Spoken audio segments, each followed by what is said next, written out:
I thought family betrayal was a rumor whispered online until it became my reality. One text, "We want a peaceful Thanksgiving without you," shattered years of blind loyalty. I smiled back, typing "enjoy," but inside, something cracked. They had no idea I had already seen the secret group chat, the one where my parents and sister plotted to erase me from Grandma's will. Have you ever realized in one sickening second that your own blood wants you gone? This is not just a story of pain. It's the story of how I turned betrayal into the sharpest weapon they never saw coming. It always started with the phone vibrating at impossible hours. That night, it was 2:07 a.m., the ringtone that belonged only to my mother slicing through the dark. I didn't hesitate. I never did. My body knew the choreography. Grab the phone, press it to my ear before the second ring, whisper, "I'm here." Her voice was cracked glass, trembling, desperate. She said my father's blood pressure was spiking, the car needed repairs, the bills were late, and she didn't want to upset my sister with more stress. Could I send something just to hold us over? I was half asleep, barefoot, fumbling for my banking app. My fingers typed numbers before my brain had fully caught up. This was the routine, an unspoken debt I'd been paying my entire life. Money was love, sacrifice was loyalty, and exhaustion was proof I belonged to them. I wired the money and told her not to worry, told her everything would be fine. She exhaled like I had saved her life. As she thought the call was ending, I caught her murmur, words not meant for me. "We just need to keep things quiet until the papers are signed." I blinked into the dark, unsure if I'd heard it right. Papers? What papers? Before I could ask, the line clicked dead. The next morning, I shook it off. That was what I always did. I had been conditioned to believe that doubting them was disloyalty, that questioning was betrayal. My mother used guilt like a currency, my father used silence like punishment, and my sister used mockery as a weapon. Still, I kept showing up. I had learned long ago that the fastest way to calm the storm was to offer myself as the lightning rod. Trauma bonding, they call it in therapy. I called it family duty. But the cracks were widening. I started noticing the signs I had spent years ignoring. When my parents booked a family trip to Hawaii, my invitation never arrived. They told me later it was an oversight, that my email must have filtered the message into spam. When I pointed out that I'd seen photos with everyone else tagged, they laughed it off. "You're too sensitive, Amelia. You always imagine the worst." That was the refrain. You imagine things. Gaslighting dressed as affection. There were smaller moments, too. When I earned a promotion at work, my father muttered that titles didn't matter if no one respected you. When I bought my little villa in Provence, my mother sighed that it was lonely to live so far away. When I dated, my sister joked that no man could tolerate me for long. Each remark was a needle, sharp enough to sting, but small enough to dismiss. After all, families tease, families make mistakes, families forgive. That was the script I clung to, until the day the mask slipped. It happened on an ordinary afternoon. I was at my sister's house, fixing a broken hinge on her child's stroller. She left the iPad open on the kitchen counter, the screen glowing. I wasn't looking for anything, but then a notification slid down, and I saw the name of the group, Core 4. The preview line read, "Don't let her find out about the will." My chest tightened. I told myself I had misread it, that it was something else. My hands shook as I reached for the device, but before I could tap, the screen went dark. For a long moment, I stood frozen, the stroller hinge clutched in my palm like a weapon I didn't know how to use, my ears filled with rushing blood. Core 4. That meant my parents, my sister, and her husband. 4. Without me, always without me. I tried to rationalize. Maybe it was a joke. Maybe the will was about something trivial. But the words I had overheard from my mother at 2 a.m. came back, slicing through my excuses. Until the papers are signed. Signed, will, quiet. I drove home in silence, replaying every moment of the last few months. Every text, every side glance, every time they had told me I was overreacting. The puzzle pieces clicked into place, with a sound like bones breaking.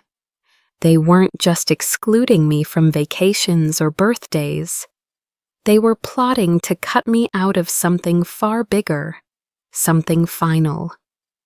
That night, I opened my laptop and scrolled through old messages, trying to reassure myself that I had misunderstood.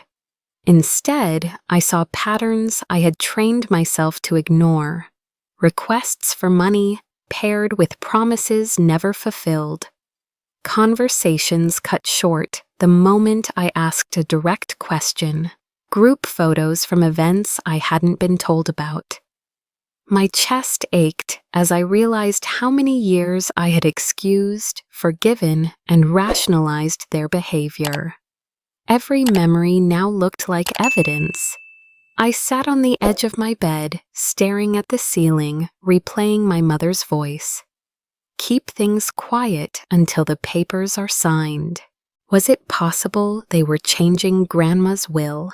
My grandmother had always promised me something small but meaningful, a scholarship fund in her name, something we'd dreamed up together. Could they be erasing me from that too? I pressed my palms into my eyes until sparks of light danced. The weight of betrayal pressed heavy, but so did another feeling, one I hadn't allowed myself to acknowledge before. Anger. It wasn't the wild, chaotic kind. It was cold, steady, like a knife sliding into focus. Before I turned off the light, I checked my phone one more time. A new message glowed on the screen from my sister, meant for someone else but somehow sent to me. Just 6 words. Don't let her know about inheritance. My throat tightened. This wasn't imagination. This was confirmation. I set the phone down with shaking hands. The room felt smaller, the air too thin. Somewhere in the dark, a new thought bloomed. Terrifying and undeniable. If my own family could plot against me, what else had they already taken? And if they thought I would stay silent, they had no idea who I was becoming. The birthday invitation never came, but I told myself I didn't mind. Work was heavy, deadlines relentless, and maybe a quiet night alone with wine and an old movie would be better than forcing smiles in a crowded dining room. At least, that's what I kept repeating until my phone buzzed with a notification from social media. The video started automatically. My family gathered around a cake, laughing, cheering, singing. My sister leaned forward to blow out the candles while my parents clapped in the background. Someone yelled, "Core 4 forever!" The camera spun, catching every face but mine. My hand froze midair. The glass I was holding slipped, shattering across the hardwood floor. My breath came short and sharp. My heart raced, thudding so loud it drowned out the voices still echoing from the screen. I wanted to believe it was an old video, some throwback memory, but the timestamp glowed in the corner, undeniable. Tonight, They were celebrating tonight, together, without me. I replayed it, again and again, searching for a mistake. Maybe they had forgotten to tell me. Maybe the text got lost. Maybe there was some explanation that didn't cut so deep. But with every replay, denial thinned into rage. My fingers shook as I scrolled through comments, cousins congratulating, friends of my sister posting emojis, strangers liking a happiness built on my exclusion. I pressed a hand to my chest, willing myself to breathe, but the air was jagged, like glass in my lungs. Then, almost by accident, I opened the shared family calendar. I don't even know why I clicked it. A habit, maybe, or some desperate need to feel tethered. That's when I saw it. Notary, beneficiary update. The words glared back at me, scheduled neatly for next week. My stomach dropped. This wasn't just about being left out of a birthday. This was about erasing me completely. I couldn't sleep that night. I sat on the edge of my bed with the curtains open, watching the streetlight burn on against the window pane. Betrayal throbbed inside me, but beneath it, something else stirred, clarity. I had been reacting all my life, apologizing, excusing, forgiving. Now, for the first time, I felt a sharp turn in my chest. No more reaction, strategy. The next morning, a message appeared on my phone from an unknown number. It was my sister-in-law. "I've been shut out too," it read. "I have proof. Do you want it?" My breath caught. Proof. Someone else saw it. Someone else knew. I typed back one word. Yes. Hours later, the files arrived. Screenshots of messages from the Core 4 chat. Lines rehearsed like a script. Amelia will overreact. Keep her calm by agreeing. Ask for help through Mom, so she can't say no. Don't tell her about the inheritance until after the signing.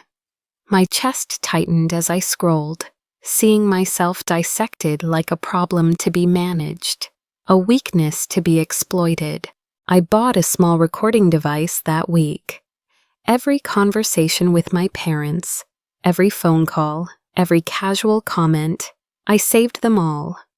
I backed up my iCloud, combed through old texts, compiled every receipt, every transfer, every broken promise. At first, it felt like paranoia. But when I replayed the messages, the patterns screamed back at me, undeniable. They had been weaving this for years, and I had been the thread. In therapy, I broke. The words tumbled out between sobs I couldn't hold back. "I'm scared they're right, that I don't deserve anything, that I've only been useful because I gave them what they wanted." My therapist's eyes softened. She didn't rush to correct me. She let the silence breathe until I could steady myself. For the first time, I heard my own fear aloud, and it felt smaller than when it lived only in my chest. That night, I listened to one of the recordings I'd made. My father's voice, Hasinamnopta's face, low and clipped. "Cut her out, and things will finally be calm." The words sliced deeper than I expected. Not just disappointment, not just anger. He spoke about me like I was a tumor to be removed. I sat frozen in the dark, headphones tight against my ears, my hands gripping the chair. But alongside the pain came something harder, sharper. Proof. They wanted me erased, but now I had their voices admitting it. The betrayal that had shattered me was also the beginning of something else. I wasn't just surviving their cruelty anymore. I was documenting it. And if they thought silence would protect them, they were about to learn how loud the truth could become. The next stage was no longer about tears or disbelief. It was about information. I sat at my kitchen table with a yellow legal pad, writing categories in bold: money, messages, meetings. Every lie, every transfer, every sudden silence had to be captured and pinned down like insects under glass. I started with the bank statements, years of emergency loans stacked one after another, all identical in their vagueness. Rent, hospital bill, car repairs, yet not once had repayment come. I circled the dates, highlighting the patterns, and soon they formed a rhythm, withdrawals just below reporting thresholds, always in cash, always transferred to the same family account. It wasn't sloppy, it was deliberate. Then came the digital forensics. I scoured old email backups, pulling down attachments my parents thought long forgotten. I found recurring calendar invites labeled family business, meetings held over Zoom. The participant lists were revealing: my parents, my sister, her husband, but never me. One recording had been saved by mistake in a shared drive, a 2-hour discussion about asset redistribution and avoiding conflict later. They spoke of me as though I were a liability, a storm to be managed, a problem to solve. But the discovery that made my blood run cold was the trust fund. Grandma had once told me she set aside money, not to spoil, but to create opportunities. A scholarship for girls in our community who couldn't afford application fees. It wasn't a fortune, but it was sacred. When I logged in to check the balance, the numbers didn't add up. Tens of thousands had vanished. I scrolled through transaction logs, tracing transfers to shell accounts. My stomach clenched when I saw one familiar name. Authorizing the movement, my ex-husband. I sat frozen, the cursor blinking like a warning light. He had sworn after the divorce that he wanted nothing from me, no money, no ties. Yet here he was, lending his signature to cover their tracks. Rage boiled under my skin, but so did resolve. I had proof not only of theft, but of conspiracy. That night I couldn't sleep. My mind replayed his betrayal, layered on top of theirs. I pressed the pen harder into my notes until the paper tore. Proof wasn't enough if I stood alone. I needed allies. The first was my therapist. She helped me keep from unraveling, teaching me to compartmentalize the grief so I could focus on strategy. The second was a financial advisor, someone outside the family who could parse the money trail with cold precision. When I slid the statements across the desk, he raised his eyebrows. "This isn't sloppy borrowing," he said. "This is structured diversion." Someone knew exactly what they were doing. The third was a lawyer, sharp-eyed and calm, who explained the limits of what could stand in court. Screenshots weren't always admissible. Recordings needed to meet state laws, but patterns, those could convince judges, mediators, juries. "Document everything," she told me, "and never confront them directly until you're ready. They'll turn the narrative against you." Still, I knew allies could be double-edged. And I was right. A woman I trusted, someone from a support group, who had once shared her own family betrayal, turned out to be funneling details back to my parents. I caught her when she slipped, mentioning a specific detail I had never spoken aloud outside that group. My chest hollowed, betrayal inside betrayal. I confronted her quietly, and she denied it, but the damage was done. I felt sick, dizzy, wondering if every ally could be another spy. My certainty cracked. That night, I poured it all out to my best friend, someone untouched by family politics. We sat on my balcony, the city lights flickering below, and for the first time in weeks, I let myself sob without restraint. What if I'm becoming like them? I asked, suspicious of everyone, shutting people out, counting betrayals instead of blessings. She put her hand over mine. No, she said simply, you're surviving. That's different. For a moment, I breathed easier, but strategy waits for no rest. The very next day, Aunt Jo asked to see me. She carried an envelope, yellowed with time, edges sealed with wax. She placed it in my hands with a trembling smile. Your grandmother gave this to me before she passed. She said it was meant for you when the time was right. I slid my finger under the seal, but Jo stopped me. Not here, not yet. Read it when you're ready. My pulse thundered. On the front of the envelope, in my grandmother's neat script, was my name, Amelia. Thanksgiving arrived with a sky as clear as cut glass. My villa in Provence glowed in the soft light. Long tables draped in linen stretching across the terrace. Cousins, old friends, neighbors, even my godfather filled the seats. Laughter rose like music, wine glinted in the glasses, and for once I felt something that had always eluded me at family gatherings, peace. But beneath the calm, every detail had been calculated. This was not just a holiday dinner. It was a stage. I had decided weeks earlier the reveal would happen on Thanksgiving, the one day my absence would sting most. My parents had told me to stay away, craving a peaceful holiday with my sister. I let them have it while I orchestrated my own. Photos of Provence, candles flickering, children playing, everyone raising toasts under the olive trees.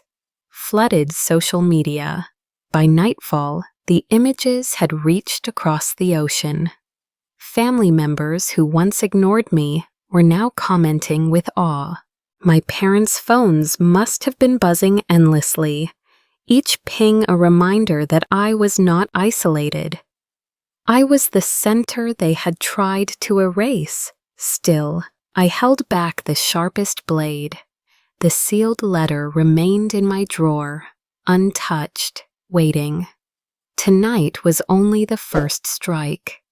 The reaction was as predictable as the setting sun. By the next morning, my father had posted a status online, dripping with venom. Some children forget where they come from.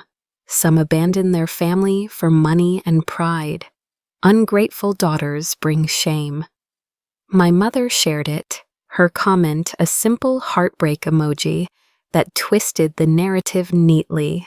They were victims of my cruelty. For a moment, the smear campaign worked. A few cousins messaged me, confused, some even angry. The old reflex rose in me, to explain, to defend, to apologize for making people uncomfortable. But I forced my hand still. I had learned that truth needed no rush. It needed timing, and timing delivered. That evening, the screenshots leaked. Someone, likely my sister-in-law, released the full Core 4 chat thread to extended family. Every word laid bare, position her as unstable, keep her away from the notary. She'll believe anything if mom asks with tears. The effect was immediate. The same relatives who had doubted me turned on my parents with fury.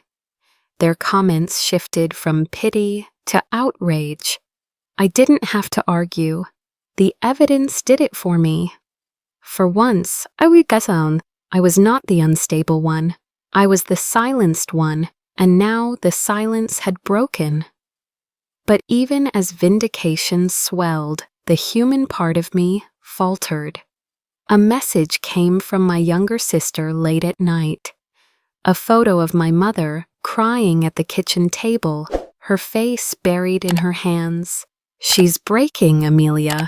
Are you happy now?" The knife twisted inside me. No matter what they had done, the sight of her pain still struck deep. I sat staring at the image, my resolve wavering, tears burning my own eyes. The little girl in me still wanted to run home and make it right. I called my therapist instead.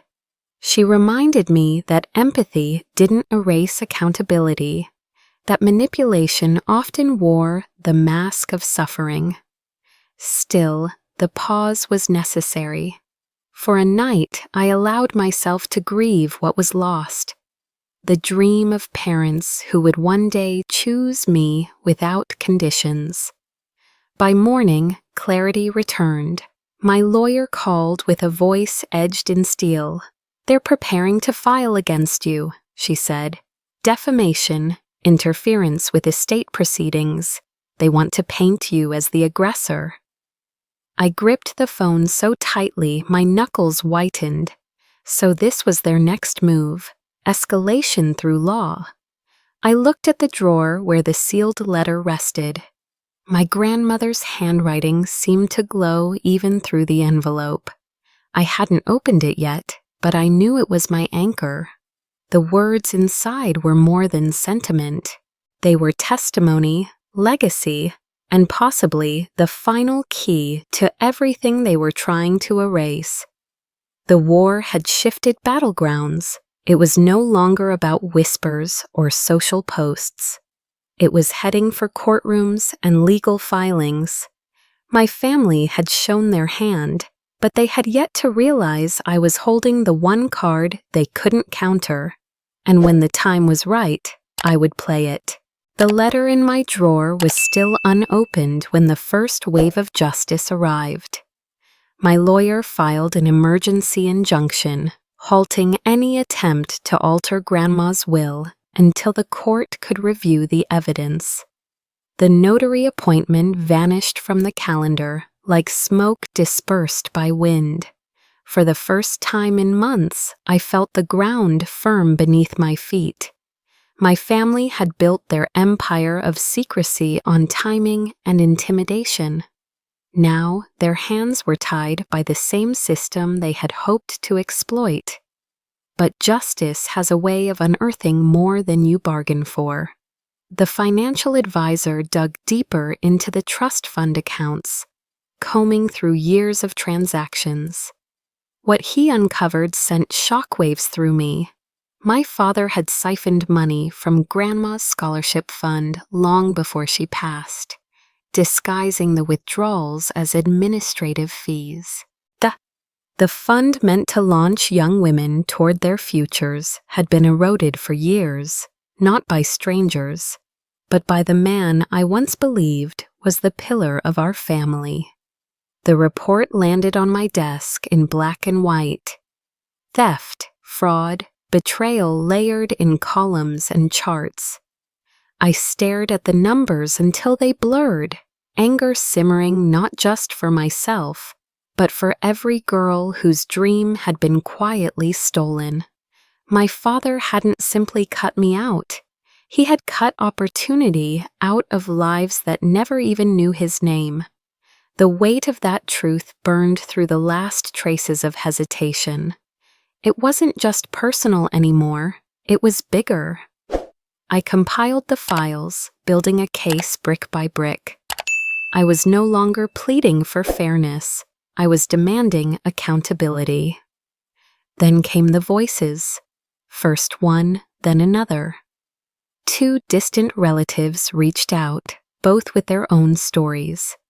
They had loaned my parents money, small fortunes by their standards, always with promises of repayment that never came. One had even signed over property, manipulated by assurances that it was temporary. Their accounts mirrored mine, emotional blackmail woven into financial exploitation. I sat listening to them, a chill crawling my spine. My story was not unique, It was a pattern, repeated over and over. Betrayal was not an accident, it was their way of survival. That night, I wrote in my journal, my pen pressing hard into the paper. They built their comfort on the backs of our silence, and silence ends here. But justice is not just about exposing darkness, it is also about finding light. When New Year came, I gathered my chosen family in Provence. Friends who had stood by me, cousins who refused to believe the lies, my godfather, my Aunt Jo. We cooked together, laughed together, raised glasses to survival. For the first time in my adult life, I celebrated a holiday without scanning the room for hidden knives. When midnight struck, I lit a single candle and placed it by the window. It was for Grandma, for her steady hands and quiet strength. The tears came, but they were different this time, soft, cleansing, not the raw wounds of betrayal, but the release of grief finally given permission to flow. I whispered thank you into the flame, not just for what she had left me, but for teaching me that legacy was measured in courage, not inheritance. We sang that night, off-key and loud, our voices tumbling into the stars. My heart felt lighter, though the battle was not over. Liberation, I realized, was not the absence of conflict, but the presence of chosen peace. Later, when the laughter dimmed and the dishes lay stacked in the sink, I returned to my room. The envelope still waited on the desk, its wax seal cracked but not yet opened. My grandmother's handwriting glowed in the lamplight. I had read the letter once already, enough to know her faith in me was real. But there was something I hadn't faced, a postscript at the end, written in a different pen. I drew a shaky breath, fingertips hovering over the fold. Whatever those final lines held, I knew they were the last gift she had left me. And perhaps the sharpest twist of all, the weeks after the injunction felt like breathing clean air after years of choking smoke. But survival wasn't enough. I needed to rebuild. The first step was boundaries. I drew a hard line, sharper than any I had ever dared before. No contact. My lawyer drafted formal notices, warning against harassment, while I set filters on my phone, my inbox, even my social media. For the first time, I controlled the channels. Silence fa asawa somtkasawainance. Once my prison became my protection, financial autonomy followed. I closed joint accounts, shifted investments into my own name, and reclaimed control of every dollar that once flowed like blood into their hands. Each action felt like undoing invisible shackles. My father had weaponized money. Now money was my shield. But boundaries were not just legal or financial. They were social. I stopped explaining myself to people who refused to see the truth. I stopped justifying the distance. My circle shrank, but what remained was pure. It was mine. That's when the twist came. My parents reached out, not with apologies, but with calculation. Through an extended cousin, they sent a message. They wanted to make peace, to be a family again. But the subtext was clear. The core four had been exposed, and whispers of their fraud had begun to spread through the community. They weren't seeking forgiveness. They were seeking cover.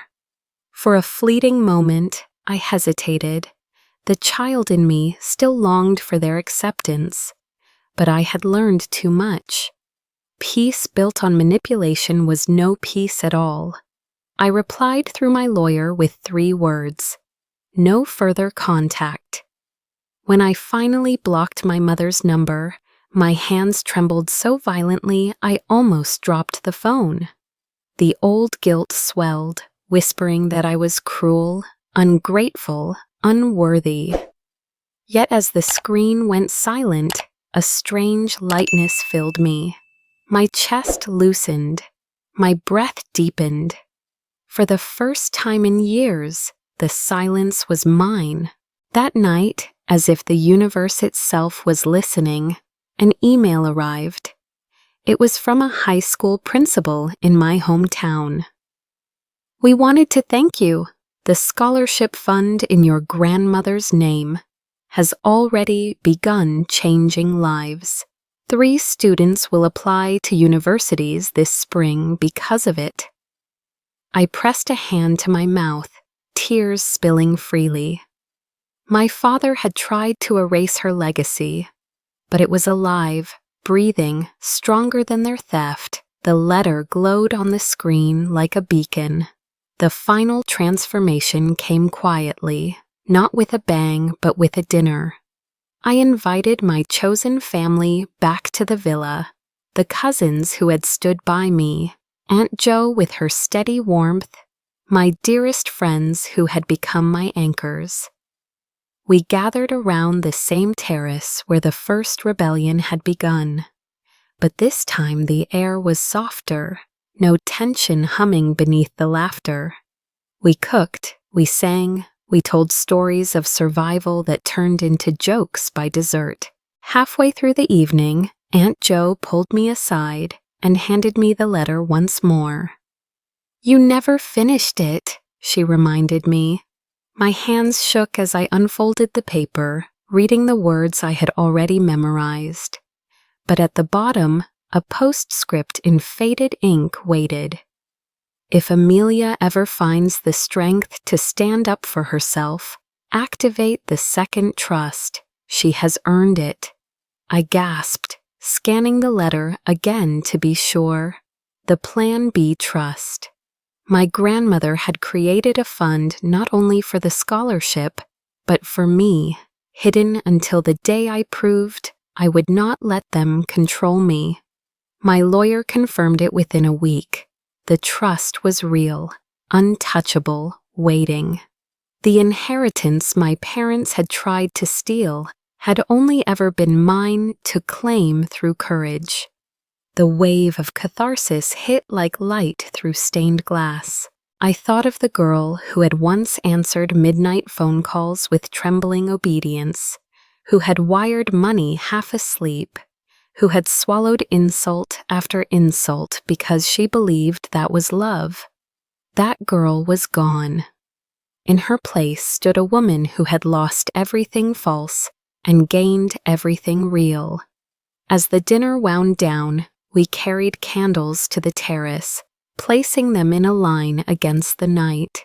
I raised my glass, the flame flickering across faces that loved me without condition. "To survival," I said.